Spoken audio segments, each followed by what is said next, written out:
Welcome back, everybody, to R2G2 Reviews to Go To. We just walked out of Jason Bourne. I'm Sam McLennan. I'm counting on you. Ryan Starfoot. Smoke weed every day. And we're going to tell you what we thought of the new Jason Bourne film. Jason Bourne. With the return of Matt Damon and... As who again? What's his name? Jason Bourne. Right. Yeah, you know his name. Oh my god! It's Jason Bourne. Paul Greengrass is back directing. Is that a stage name? I don't know. Like, is it a stage director name? It has to be. It's gotta be, Perhaps. right? Like, it's too perfect. Sorry. So Jason Bourne. So Jason Bourne, yes. I guess it's the fifth film in the Bourne franchise, if we're counting the Jeremy Renner one. I don't even think Jeremy which Renner's was counting universally... Always count the Jeremy Renner one. Okay, so Ryan, we'll start with you. Initial thoughts. What'd you think? It happened. It did happen, didn't it? Yeah, I wasn't like super big on it. I guess it was just kind of like some action happened. There's 3 big chases.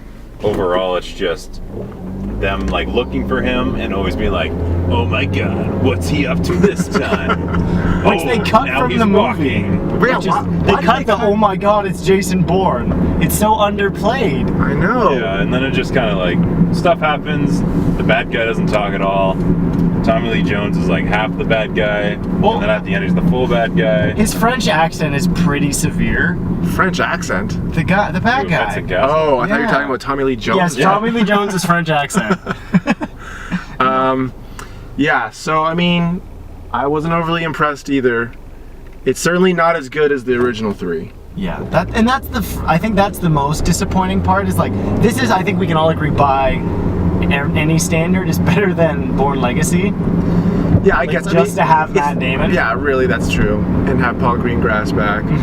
But overall, like, I felt like nothing new was brought to the table. Like, it was just kind of your standard action flick that just had a character we know already. Yeah, it feels like the 4th trip down this road was like very familiar, and I think Yeah. that's the problem. Like, even given the fact that it's been 9 years since the last one, that we just got more of the same, which is unfortunate. And it was fun, but like the fact that it was just more of the same Yeah. kind of holds this movie back from being as good as the first 3.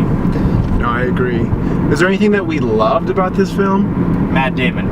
Matt Damon being back. Yeah, not speaking at all. But I Matt really- Damon was He back. barely talked. Right? I did enjoy the fact that he's just like brooding throughout the entire movie, which is amazing. Just wrapping up his arm the entire time. Yeah, pretty much. I thought the handheld fights were good, especially the one in the sewer. I really enjoyed. Yeah, Paul Greengrass definitely like showed his worth in this at least, and that's with like actions and car chases and everything. Like his shot style and everything. Like last week we were complaining about Star Trek, like the actual fight scenes. They didn't know where the camera placement was. Yeah. At least Greengrass knows where to like set up the cameras to show like hand-to-hand combat or like destroying Las Vegas, whatever it was. He seemed to be like exactly putting you where you needed to be to see that. So at least they showed like the director it was worth bringing him back as well. But unfortunately, my girl Alicia Vikander didn't even get to like shed any more expression than serious. Her character was a total waste. She was like completely monotone throughout the entire film. Yeah. And I had no idea if she was good or bad the whole time, and in the end, I think she's just sort of bad. after her own motives. And one of my friends from work actually pointed this out, that she thought it's like guaranteed for another one. And I'm like, yeah, it's one of those open endings, but I thought they knew going in that this was gonna be the last one, like with Matt Damon. I assumed so. It makes sense after watching it. Right. But like the ending it's not like and that's I think the biggest issue. And like this movie, by no means, I don't think any of us are saying it's bad. It's just kind of like, you said her best, she was like, eh. And Yeah. the problem is it's the ultimatum ended so perfectly, like mirroring, somebody told us that and I Well, noticed that's it when the we went. thing, right? Like, and Matt Damon and Paul Greengrass were always saying, "We'll only return if we have a story to tell." Yeah. I'm like, really? This is the story you guys wanted to tell? Like, it just It was about security. there was nothing of substance really in it. No. It was just No, they're kind of like, hey, like remember Snowden and all that hacking stuff? Yeah. We're just gonna retell that story again. Basically. I don't know, like it sounds like we're crapping all over it. It's not like a terrible movie. It It's looks just- great. It's it's just It's got good production. It flows good. It's just it's Too much not of as the same. exciting as a Jason Bourne movie should. definitely I not. by no means wasn't bored at any point though, that's for sure. Like not a single moment was like, okay, let's move on. But there were interesting enough, like if you guys, like viewers or whatever, but if you go back and watch the trailers, there's a bunch of stuff that got cut. Like that line that I really liked, which was, I remember everything, Nikki, and she's like, remembering everything doesn't mean you know yeah, everything. that's not in the movie. Not in the movie. That's crazy. That was kind of weird.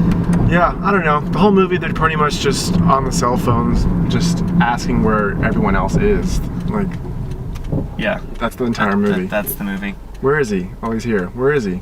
Oh, he's here now.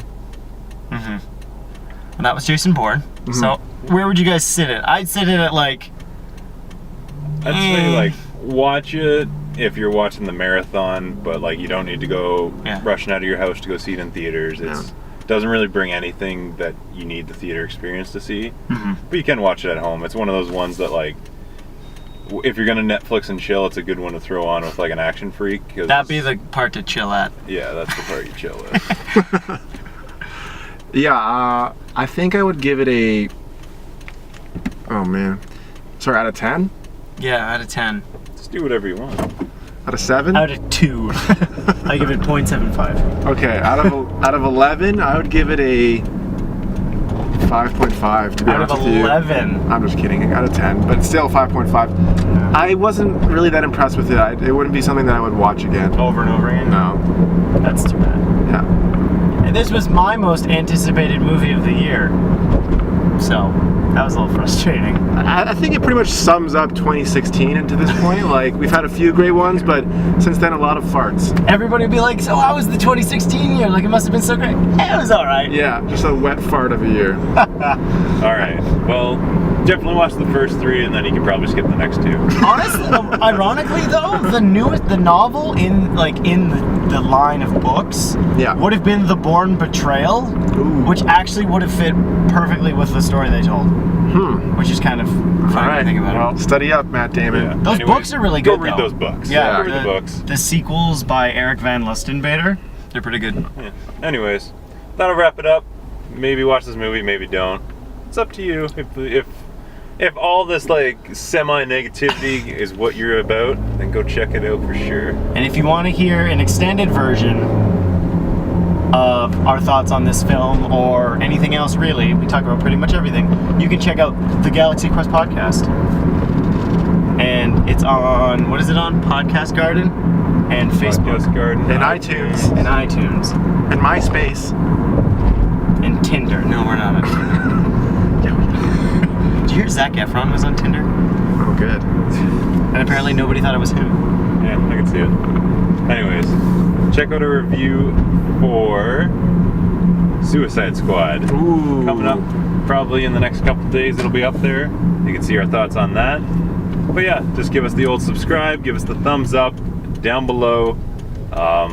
There's probably some arrow on screen that I'm superimposing to put it down to there, so do that. And we'll catch you next time, guys. Thanks for tuning in.